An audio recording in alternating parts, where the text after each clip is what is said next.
Diabetes é uma doença silenciosa que não pode ficar sem observação e tratamento. Em uma data tão importante como o 14 de novembro, para lembrar a prevenção, o Bem-Estar traz um papo especial sobre os perigos, da diabetes e os cuidados que nós precisamos ter no dia a dia.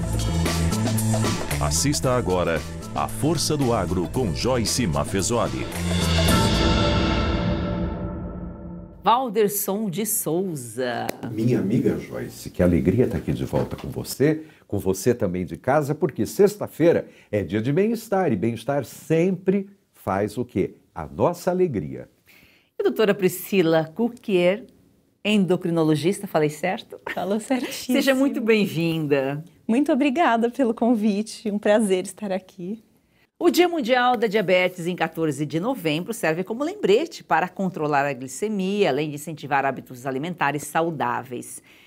1 em cada 10 adultos tem diabetes, segundo a Organização Mundial da Saúde, e mais de 90% dos casos são do tipo 2.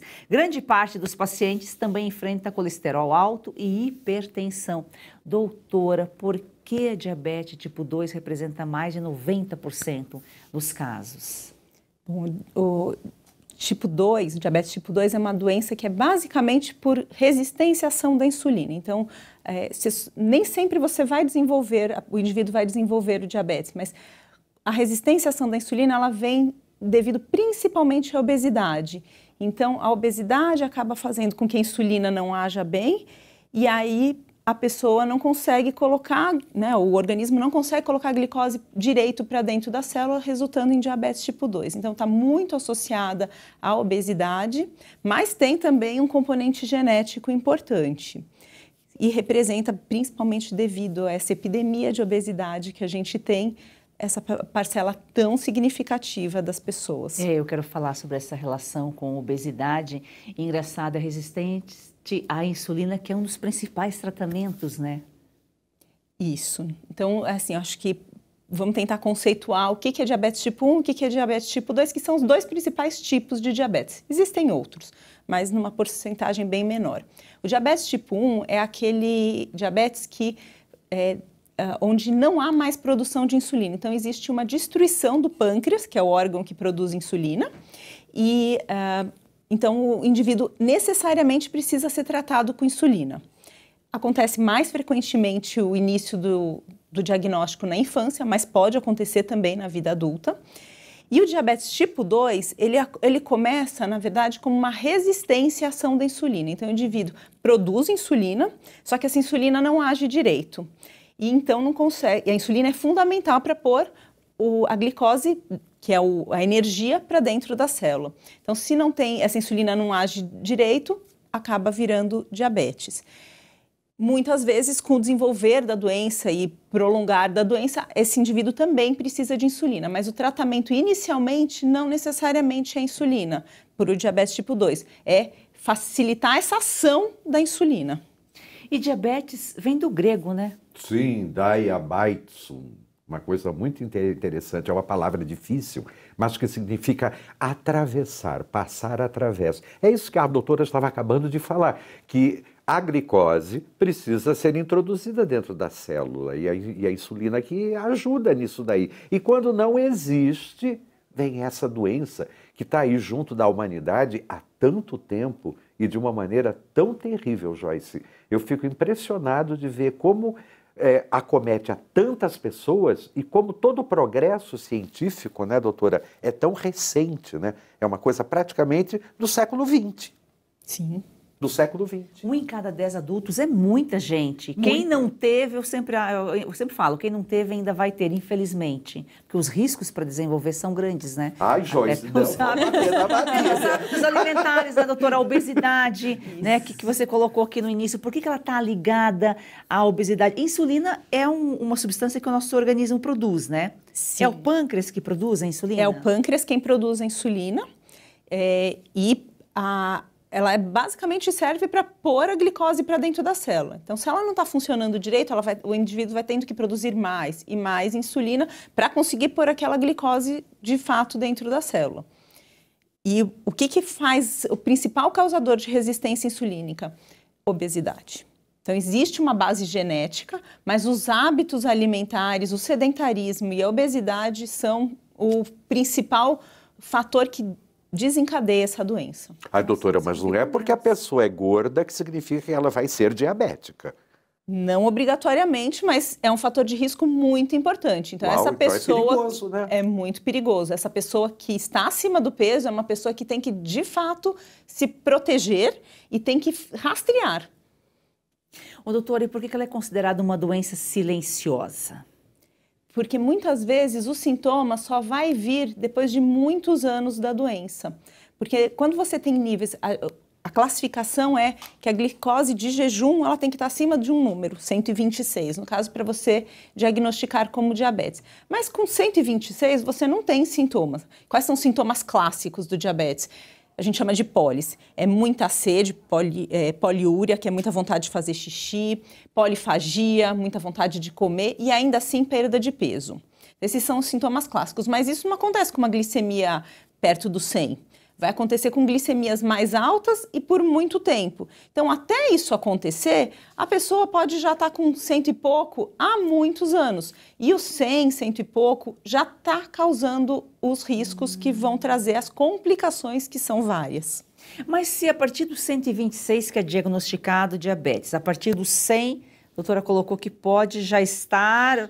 Pré-diabetes. Pré-diabetes. E é isso que hoje em dia tem muitos pacientes que já tomam algum comprimido, algum medicamento nesse pré-diabetes, né? Então, o pré-diabetes é uma condição que não obrigatoriamente vai evoluir para o diabetes. Você vai ter uma chance maior de ter diabetes nessas pessoas que têm pré-diabetes e é quando a glicose em jejum está acima de 100.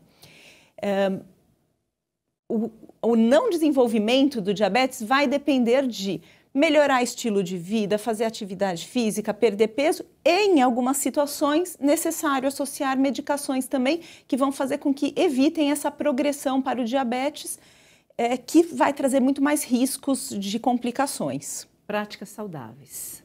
Não Fundamental. tem jeito, né, Joyce? A gente tem que ter uma qualidade de vida em todos os sentidos, né? Todos os sentidos. Por quê? Se você não cuida de você, não adianta tomar remédio, não adianta ir no médico. Você tem que, em primeiro lugar, se colocar à frente, dizendo assim, não, eu sou responsável pela minha saúde, eu sou responsável pelas condições ideais para o meu corpo poder estar funcionando de uma maneira correta, não é, doutora? Perfeita colocação. Porque caso contrário, o que adianta? Vira todo um empurrar com a barriga, né? Empurrar com a barriga e não chegamos a lugar nenhum.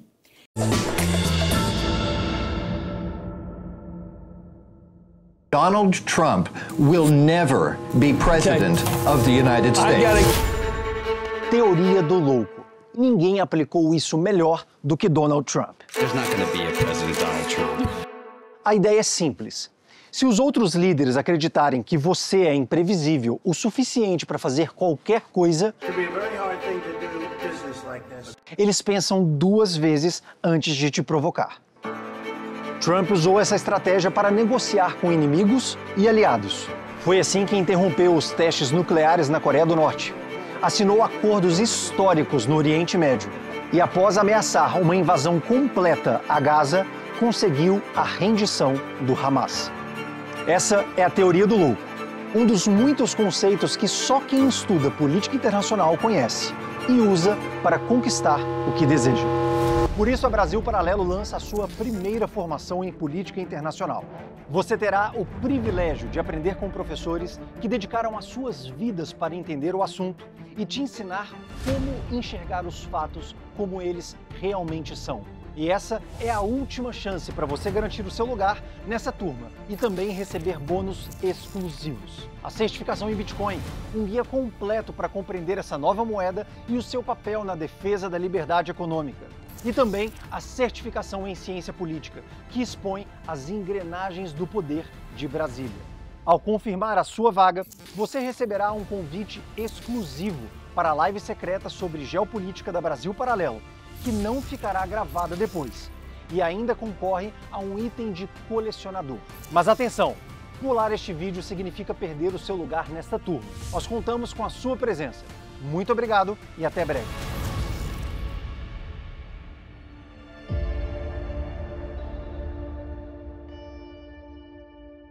Nem todo mundo tem familiaridade com o digital, mas todo brasileiro tem direito de saber o que está acontecendo de verdade. Vem aí a Oeste TV. Assine a Oeste. Faça parte dessa história. Para apoiar mais este projeto da Oeste, faça sua assinatura com até 20% de desconto, com pagamento em até 8 vezes sem juros. Você pode assinar pelo site revistaoeste.com/assine ou pelo 0800 580 2020. Assine agora, nossa equipe está de prontidão aguardando você. Assine já!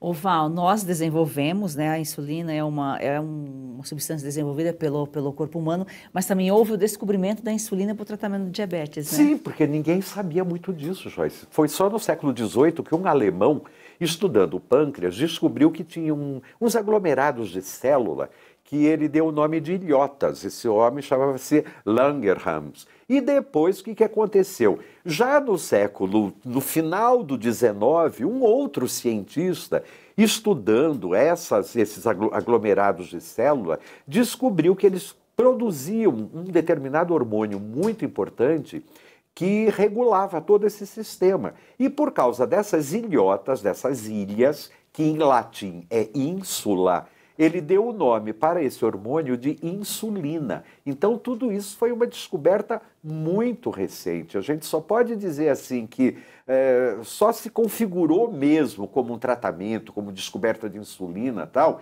1921. Aí, em 22, eles organizaram e, em 23, injetaram no primeiro paciente, com resultados que foi um sucesso. Em 23, olha só que incrível, já tinha aqui no Brasil também pessoas já se tratando com esse extrato tão novo, né, para curar. Por quê? Porque o diabetes não é um problema só do brasileiro, é da humanidade. Existe na humanidade toda. E também no reino animal. Olha que loucura.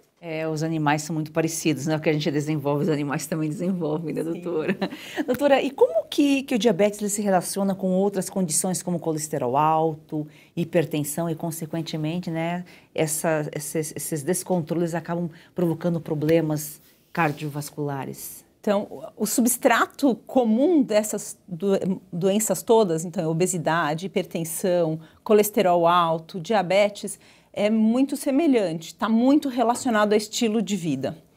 E você vai poder desenvolver uma ou várias ao mesmo tempo e a associação delas só traz mais riscos. Então, aumenta risco de doença cardiovascular, aumenta risco de amputação, aumenta risco de doença renal, aumenta risco de cegueira. E essas associações a gente chama de comorbidades, mas na verdade são outras doenças associadas, elas não são relacionadas diretamente, não é o diabetes que as causa, mas os fatores de risco são comuns para o desenvolvimento de todas elas. Como se ela fosse a vilã, né? Mas a grande vilã é diabetes. E é mais louco que ela é. Eu tive um grande amigo, colega meu de escola de faculdade, que só descobriu que já estava com diabetes de uma altura louquíssima, porque dirigindo na estrada, ele de repente perdeu a visão. Mas era um cara que sabia que tinha problemas, mas mesmo assim era viciado naquela bebida negra que é tão famosa no mundo inteiro e que, infelizmente, fez com que ele se fosse tão rapidamente. Infelizmente. Val, e como que era tratado antigamente? Não tinha muito tratamento, Joyce. Era uma coisa que eu estava conversando com a doutora, foi a pergunta que eu fiz para ela. Doutora, como que é? Porque descobria e acontecia o quê? A pessoa morria? Era assim, doutora? Era assim. Na verdade, a gente não tinha, há 100 anos, não tinha tantas pessoas com diabetes tipo 2, né? Então, o grande problema era o diabetes tipo 1, que é da falta de produção de insulina, e o único tratamento é a insulina. Sem insulina, não dá para viver.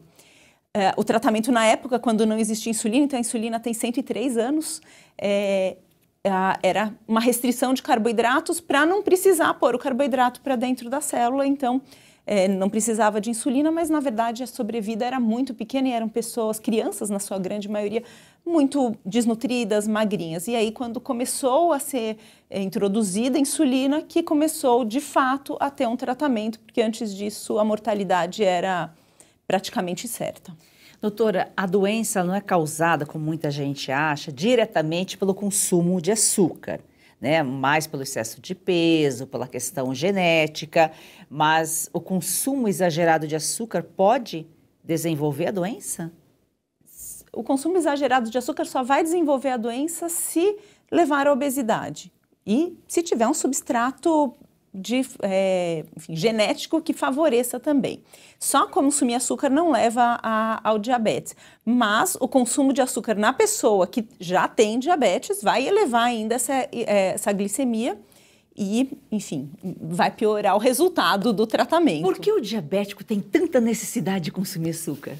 Acho que é um ciclo vicioso aí, né? Então, a pessoa ela já tem uma propensão a gostar de comer doces, isso faz ela ganhar peso, o que faz ela ter o diabetes, e aí ela já tem aquele hábito ruim, e então, na verdade, eu acho que... Uma coisa leva a outra. E né? açúcar é afeto, né? Açúcar é afeto. Eu acho que até pelo fato também de não querer, não poder, né? A gente não gosta, mas quando não pode, a gente quer. Tudo que é proibido é mais gostoso. É mais gostoso. É terrível pensar assim, mas é verdade. Mas não é proibido. Não é proibido, só não pode ser consumido indiscriminadamente, mas isso não é só para quem tem diabetes, né? Para todo mundo. De forma geral. Todas as pessoas deveriam ter um consumo consciente. É que a gente aprende, né? Desde criança que, fulano é diabético, então não pode comer nada. E falava assim, principalmente, não pode comer macarrão. Aí todo mundo ficava assustadíssimo. Mas isso já mudou, tá? Isso já mudou. O macarrão por causa da massa, o pão também. O carboidrato, né? E a própria fruta. Tá? Então, fruta, apesar de ser saudável, de ter fibras, ter vitaminas, ela tem açúcar, né? Então, tem frutose, que é um açúcar que também faz a glicemia se elevar. Tadinho do diabético, uma manga, né? Que é uma delícia. Então, mas isso, você sabendo tratar, sabendo até a ordem de como comer isso numa nutrição e naquele que precisa usar insulina, usando insulina sempre que for se alimentar, e principalmente com conteúdo mais rico em carboidrato, tá tudo bem. E hoje a gente tem várias técnicas que dá para a gente mensurar o que cada tipo de alimento faz com a glicemia, né? E isso é para cada pessoa individualmente ou é para todo mundo? Que você mensura e escolhe, olha, você pode isso, você não pode isso. Hoje é para todo mundo, né? Então, eu estou falando do sensor de glicose intersticial, que é algo que a gente tem nos últimos 10 anos e que antes a gente media na pontinha do dedo. A gente ainda faz isso, até porque não é disponível, mas a gente tem o sensor de glicose intersticial que ele consegue mensurar 24 horas como é que essa glicemia está acontecendo no indivíduo. Então, ele é muito importante para quem precisa tomar uma conduta em relação a isso. Por exemplo, quem usa insulina precisa ver quanto está a glicemia e aplicar a insulina.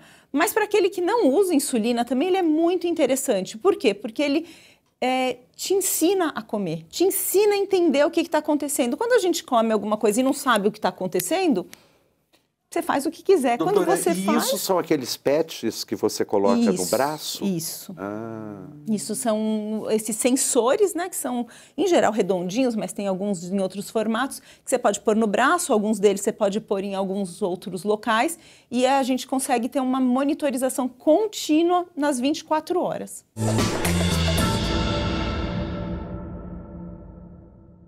Você já perdeu as contas de quantos comprimidos toma por dia para tentar aliviar suas dores? Cansado dos efeitos colaterais que isso causa no seu corpo? Como dor nas juntas, nas costas, nas pernas, dor para levantar, até para dormir. A verdade é uma só, você merece se sentir bem de novo e isso é possível. Com certeza, é isso mesmo. A Vitai Gold traz para você um produto completo de verdade. O Vitai 7 em 1 é uma fórmula com 7 ativos mais indicados por especialistas, agora em apenas 2 cápsulas por dia. Chega de tantos remédios, mais praticidade, mais saúde e menos dor. É isso aí, imagina só, fortalecer os seus ossos, reduzir as inflamações, proteger os seus músculos e cartilagens, recuperar a disposição e ainda reforçar a sua imunidade. Tudo isso com uma fórmula natural, com comprovação científica que age de verdade onde a dor começa. E a nossa querida Lucinha Lins já incluiu o Vitai 7 em 1 na rotina. Vamos ver o que ela conta pra gente.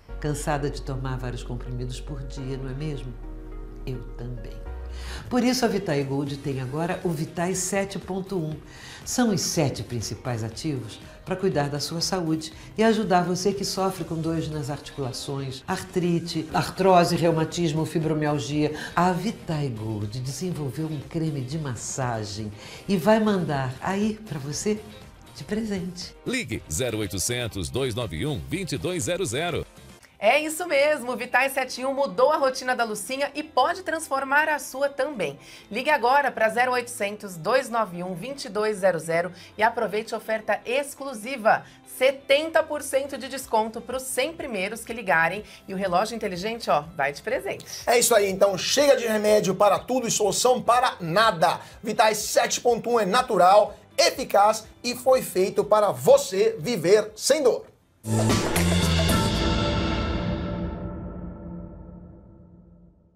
Ô Val, 14 de novembro foi a data escolhida aí para celebrar o Dia Mundial do Diabetes em homenagem a um dos cientistas, né, que descobriu a insulina. Foram 4, mas teve esse Frederick Banting, um Sir lá da Inglaterra. Ele era canadense, mas ganhou esse título na Inglaterra. Por quê? Porque ele foi o Prêmio Nobel de 1923, porque foi uma descoberta tão importante. Gente, vocês não fazem ideia do que a insulina fez para a humanidade. Eu acho que algo semelhante, talvez penicilina, num determinado outro momento da história, porque garantiu a vida para uma quantidade absurda de pessoas que não tinham mais futuro. E isso ainda me apavora até hoje. Quando eu li nas estatísticas que depois dos 60 anos, praticamente metade da população brasileira e talvez metade da população mundial possa desenvolver o diabetes, é algo muito preocupante. Ô Val, de novo falando do açúcar aqui, né? Tem gente aí que acha que o maior inimigo é o açúcar, mas na verdade a falta de conhecimento é sem dúvida o maior. Isso eu acho o maior problema, Joyce. Eu acho que a ignorância, naquele sentido de ignorar, de não saber e de não querer saber, isso eu acho mais importante, porque às vezes você não sabe e não sabe porque não teve condições. Agora, quando você tem condições de saber, de procurar, de ir buscar e não vai atrás, isso é um problema muito sério. E hoje em dia, que nós vivemos junto com esse aparelhinho nas nossas mãos o tempo todo digitando e dando isso, aquilo, procura aqui, procura ali, não tem desculpa para você não se cuidar. Doutora, qual o nível de glicose é fatal? Não tem um nível de glicose que é fatal, tem um nível de glicose por algum tempo que é fatal, né? Então, o que a gente tem que ter medo é de valores muito altos sem tratamento, porque inclusive pode se internar por conta disso, pode levar a um quadro muito grave chamado cetoacidose, que tem grande mortalidade, mas é raro que isso aconteça, é menos frequente que isso aconteça. O problema são as complicações mais do que a fatalidade a curto prazo. São as complicações do diabetes, que são muitas. Agora, por exemplo, se um nível está muito elevado, para quem já está habituado, já está em casa e está nos acompanhando, tem diabetes, controla, mas de repente teve um nível muito elevado, é uma emergência médica, não tem o que fazer imediatamente para tentar descer. Tem alguma dica, alguma coisa até chegar ao socorro, até chegar ao resgate? Depende do tipo de diabetes, né? Então, se é uma pessoa que usa insulina, precisa usar a insulina adequadamente, com orientação médica, obviamente. Se usa a medicação, checar se usou a medicação, fazer uma atividade física, se não tiver muito elevado, ajuda a baixar a glicemia e ter os sintomas, porque só o número não é um problema, o problema é o número mais os sintomas. Então, é um número muito elevado, mas já um estado de torpor, uma confusão mental, uma infecção junto, né? Então, é importante entender o que levou esse número elevado e não só olhar o número. Por isso que existem os médicos para fazer essa leitura do conjunto, né, Valder? Claro, porque nós somos muito limitados, Joyce.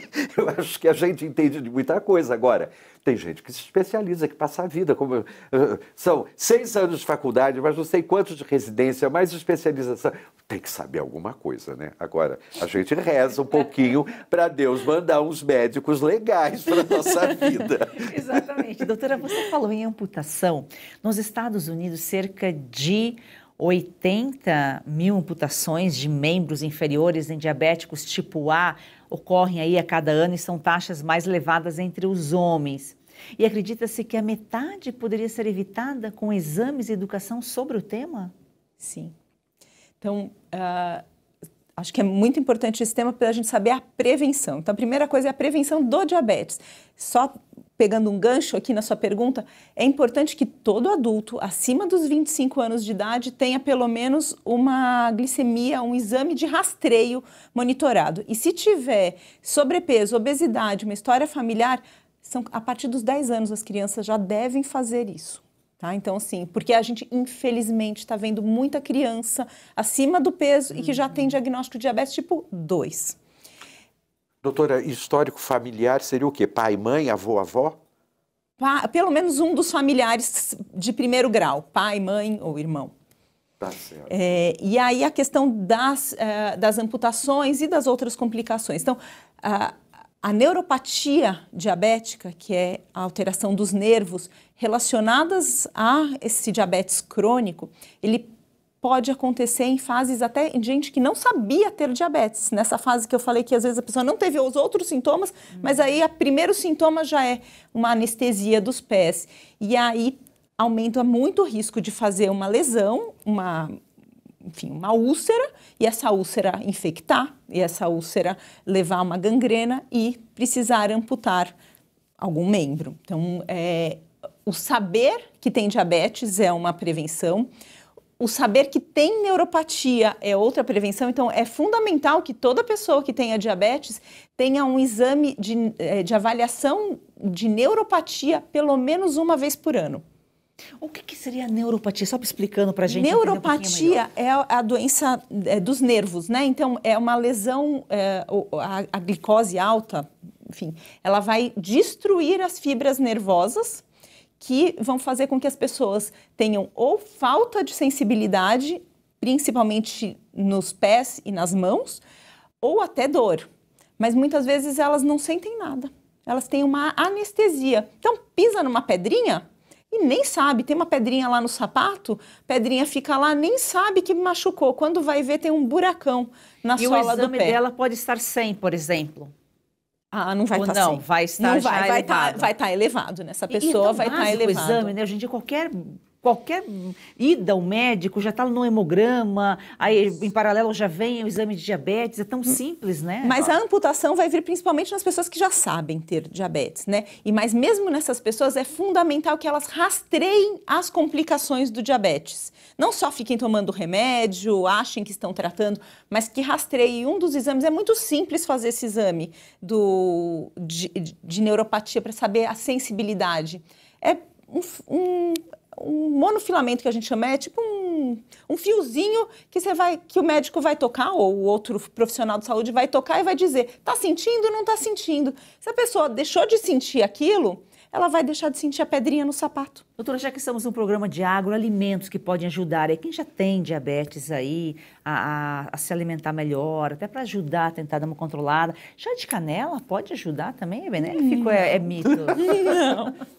Só se a pessoa gostar muito do chá de canela, ela toma o chá de canela e toma o remedinho dela. Aí na cabeça dela tá fazendo bem. Só não pode deixar de tomar o remédio.